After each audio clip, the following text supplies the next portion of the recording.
Doctors like us have demanding schedules, so growing our portfolio shouldn't be another burden. And the last thing we want when we take off our scrubs is a call from a tenant about an overflowing toilet.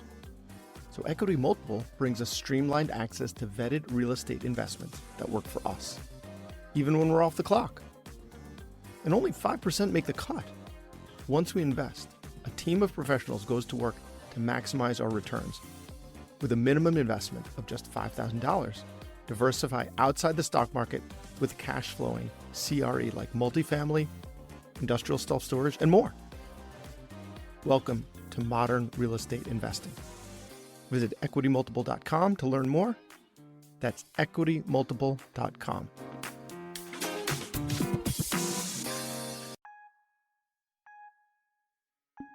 Hey, this is Brad Block, host of The Physician's Guide to Doctoring. This is a personal and professional development podcast for physicians where we have experts on the show that try to teach us everything we should have been learning while we were memorizing Krebs cycle. Welcome back to the podcast. On today's episode, super special guest. I know I say that every time, but I really mean it this time. We've got Kristin Flanary, otherwise known as Lady Glockenflecken. She's a podcaster, speaker, writer, and advocate on the topics of trauma, resilience, and co-survivorship after saving her husband from sudden cardiac arrest. She and her husband co-host the medical comedy podcast, Knock High, with the Glockenfleckens, and are touring currently Wife and Death, a live stage show based on their life story. We have something in common. She went to undergrad at Texas Tech, where I actually spent a summer at science camp in high school. Super cool. She also has a master's in experimental psychology, which has helped her navigate and become a champion for the recognition and support of caregivers and co-survivals in medical care. So welcome to the podcast. Thank you. Thanks for having me. I didn't know that Lubbock connection, so that's fun. Lubbock, Texas. I remember you could smell the feedlots. That's what I remember. Did you grow up around there? Is that how you ended up at science camp there? It was like a research opportunity. You would spend the summer in high school writing a research paper on plant molecular biology, Arabidopsis thaliana. Was this an HHMI thing? HHMI. I'm not familiar with that. Howard Hughes Medical Institute. There were a few programs that Tech had that kind of sound like that. It was like some type of a specific scholar that helped you eventually enter the Westinghouse competition, which was Westinghouse, and I think it became something else, and then something else. Yep, that was me. That was me in high school. All right, yeah. I can't judge. I would not be one to speak. And then I'm sure a lot of the physician audience, they're like, yep, that was me, because my parents put all this pressure on me to get into the right college so I can get the right med school and do the right, and then here we are. Lots of overachievers in this crowd. So you and your husband have been very public with his health history. Just to go over it quickly, testicular cancer in medical school, and then another distinct testicular cancer in residency. And then after residency, cardiac arrest in the middle of the night in May of 2020, right as COVID was raging. Now, clearly his doctors knew the medicine because he's doing well, and we all benefit from him now because of his amazing skits and the amazing content you guys create out there. But the reason you're on the show and your advocacy, it is because there are some blind spots that we have for family members.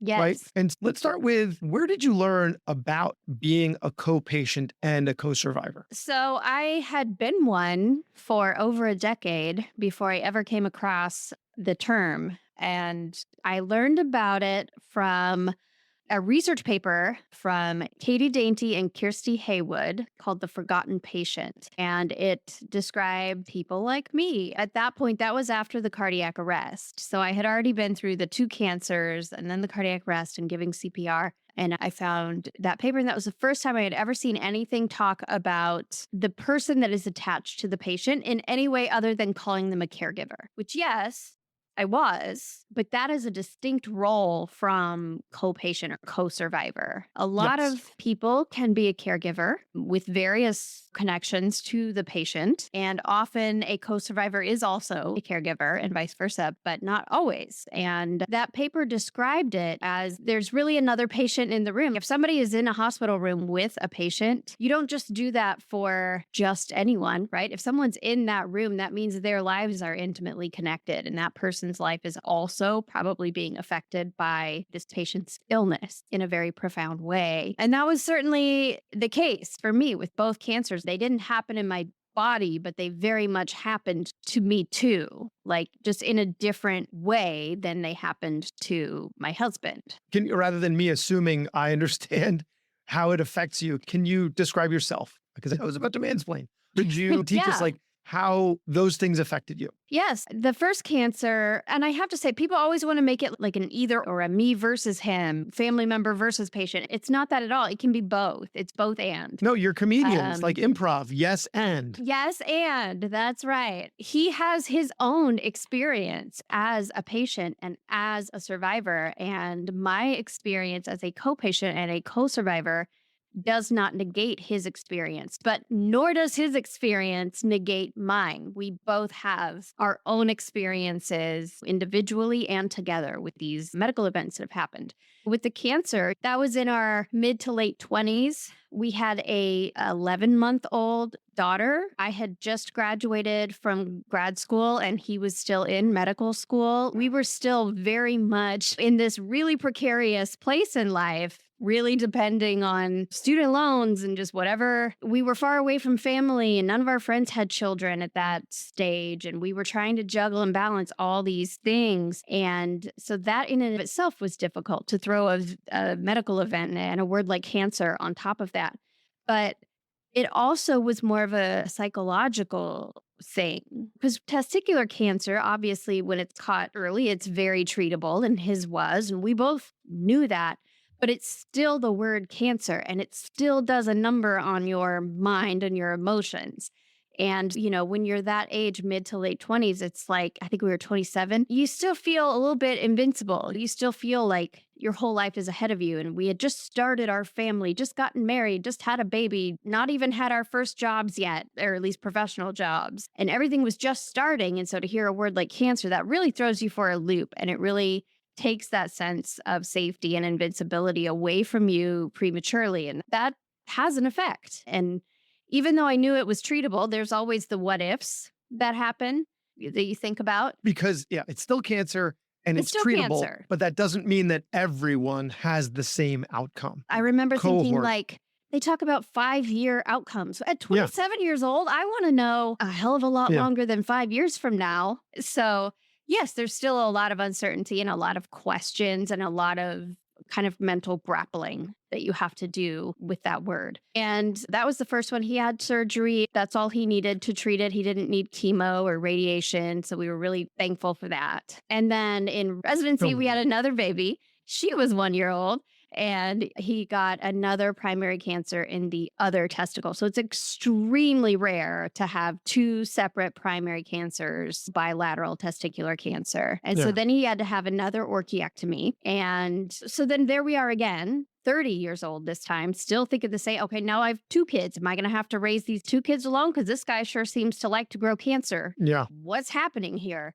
Now there's almost beginnings of a pattern. Is that going to continue to be a problem? I guess we're done having children biologically because there's no more testicles involved. We had to deal with that. He banked sperm so that we could feel at least a semblance of control over the decision. But really, it was difficult. You lose a lot of control over certain aspects, fertility being the main one. But also, he can no longer make any endogenous testosterone. So he has to rely on total replacement therapy. And I think you and all of your listeners can probably imagine how much insurance likes to deal with that. They need to prove it every quarter. Right? Yes. That it's he like, still how needs many it. times do we have to? You don't just you regrow not a testicle. understand? Yeah.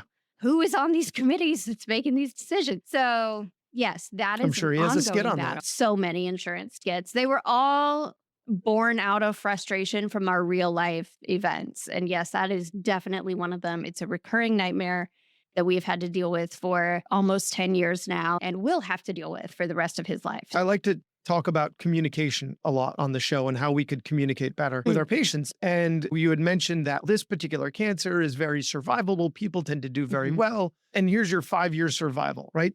Do you think there's a way that we could communicate that differently so that it is a little easier on the ears, like realistic, right? You don't want to take away from the gravity of the diagnosis. How do you find that because that it can right feel way of talking about it? dismissive, right? Doctors, there is this attitude with testicular cancer that I definitely picked up on of, it's one of the good cancers. We heard that a lot. I get that, logically, I understand, and I do see the good intention behind that. But when you're the one sitting there, there's no such thing as a good cancer. And it is comforting to know that it is very treatable. I think, though, the communication, it comes down to just be a human.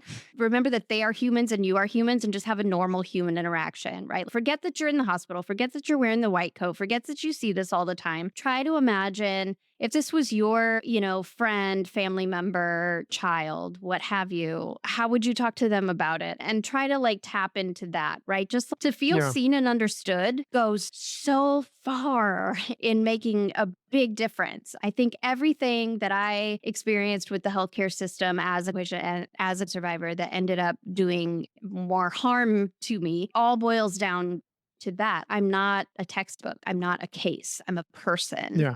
And there are emotions attached and there are people attached.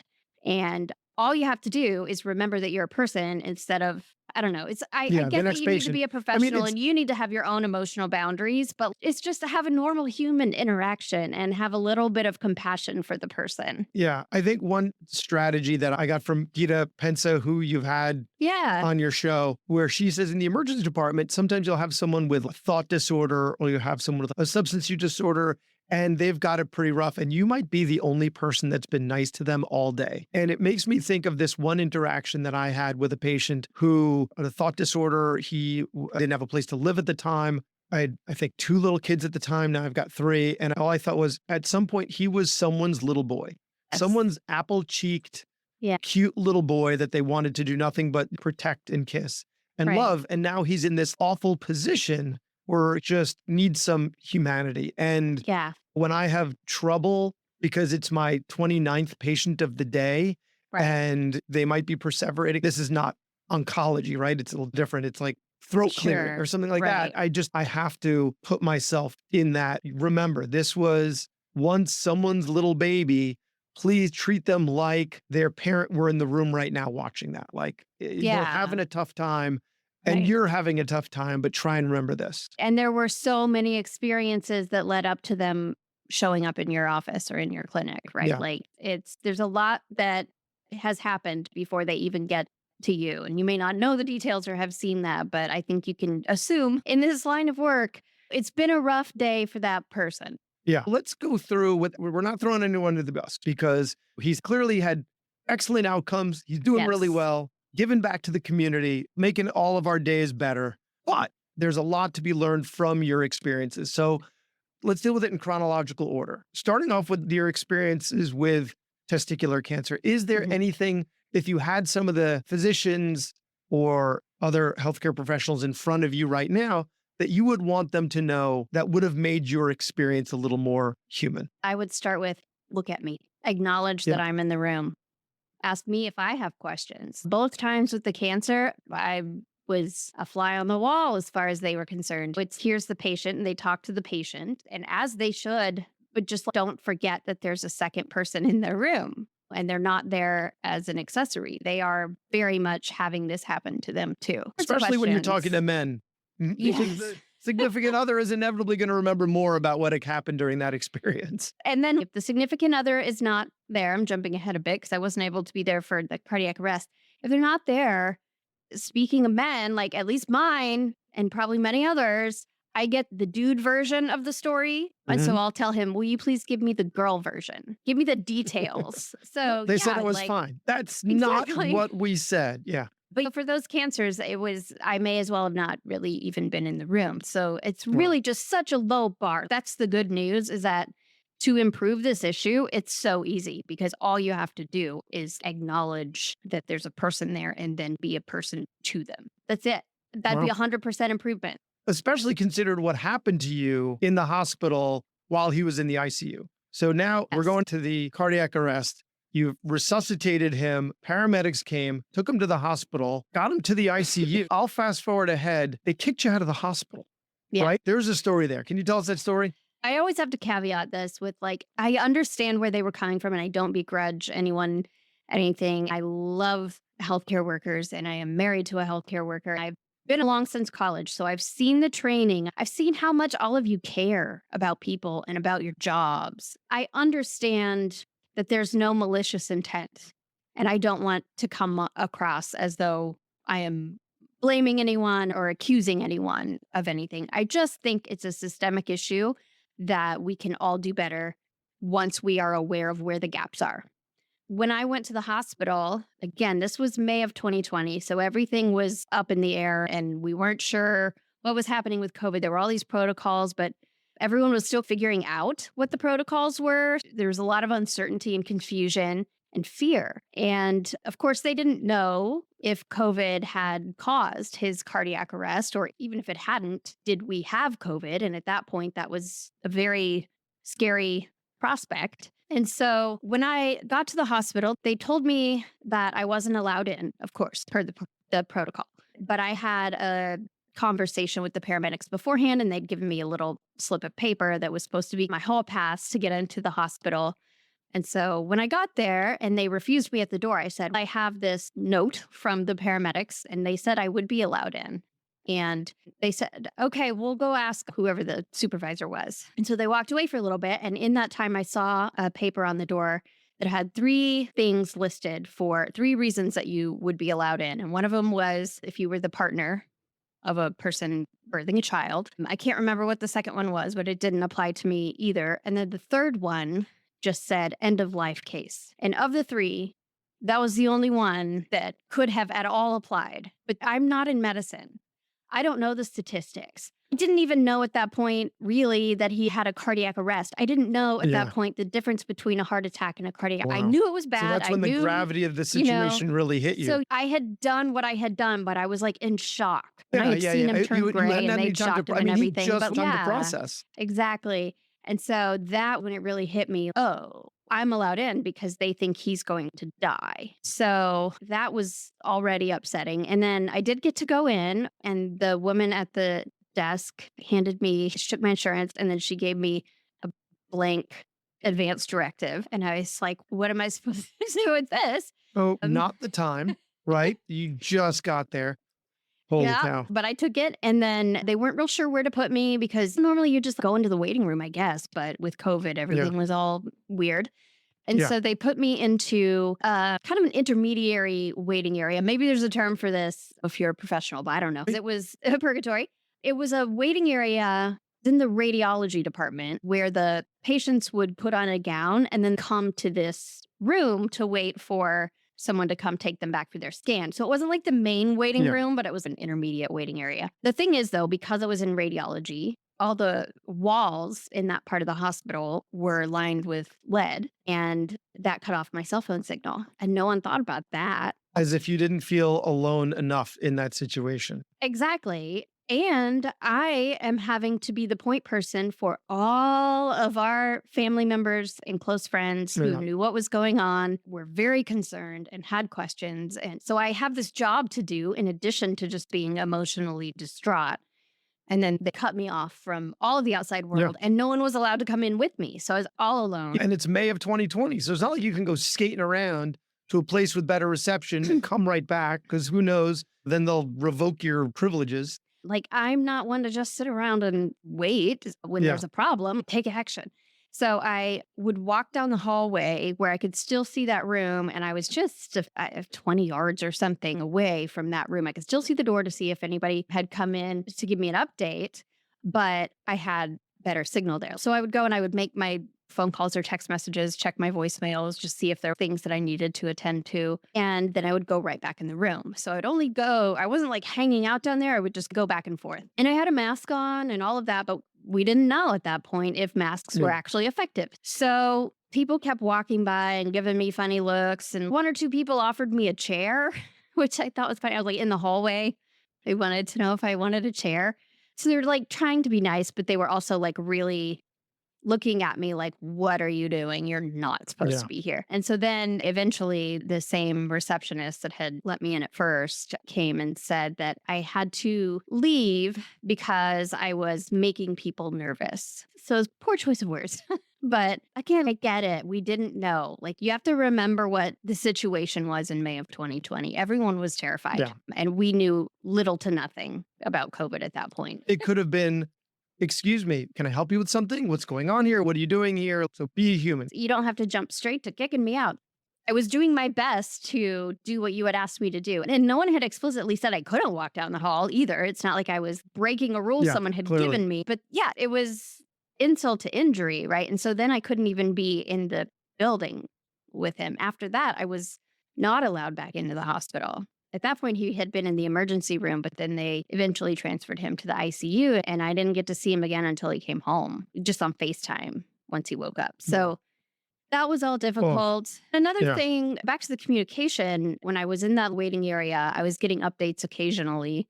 At one point, I don't want to say which doctor it was because I don't want to blame anybody. Not throwing anyone under the bus here. We're looking to learn. One of them came in and gave me the statistics for out of hospital cardiac arrest. So at this point, my husband is still unconscious. He has a heartbeat, but he's unconscious. We don't know what has caused it. Everything is very much up in the air. And he comes in and leads with the statistics.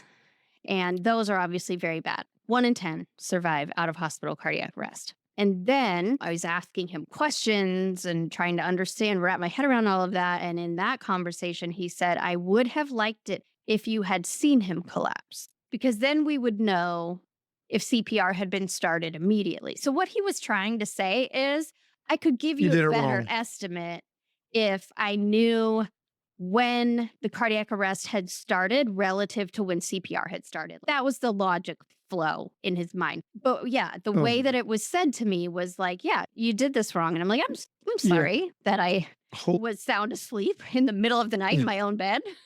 What was I supposed to do? Also, I think in retrospect, it stung in the moment, but then later on when I learned new things, it made me really angry because one of the things that I had been very clear about to the dispatcher, to the paramedics, to the physicians at the hospital was that what had woken me up was that he was making very loud, strange, snoring-like sounds, but they were very wrong. Again, not a medicine. Didn't know what those were, just knew something was wrong.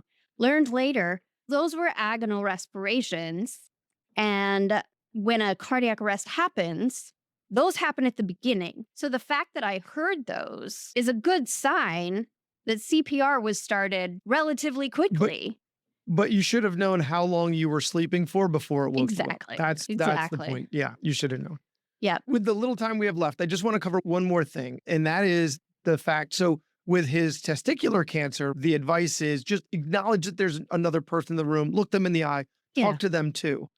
Mhm. But this is different because you had a traumatic experience as well, This right? one was Like far this is, worse. yes. So you're not sitting there getting the news at the same time, but it's happening to him and it affects you as well. This is a traumatic event where you witnessed this, you were part of it. And so what would you want physicians to know about a co-survivor in this type of situation in particular? How Yeah. should we be addressing and helping the co-survivor better? Yeah.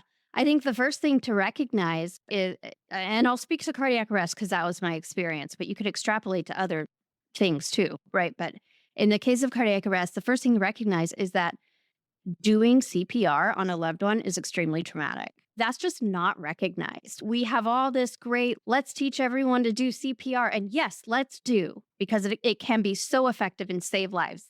Absolutely.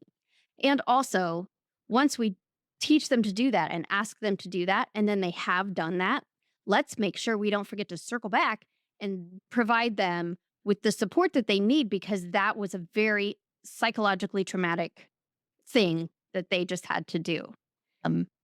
And so is what you're saying that like kind of point them towards resources, like acknowledge that this is, listen, this is a traumatic, super traumatic experience for you. Some people might end up with PTSD, many do. Yeah. This is what I would recommend, right? Is that Yeah. like you want the physician to hit this head on, acknowledge it, Yeah, give them some direction. exactly. And again, it comes back to just like feeling seen and understood. Really, step one, the physician doesn't need to be all things to all people, right? You are trained in a certain thing. I want you doing that thing. But you also know how the hospital works, and you can connect people with the right people for them that do other things, right? So do you have a chaplain? Do you have a social worker? Do you have a department that handles is there a psychiatrist around that you could, I don't even know because I don't work in a hospital, but whoever you have in your system that you can connect them to would be great. And please do not say, make sure you get help for yourself, because let me tell you, they cannot. They are not in a state. The executive function is not there.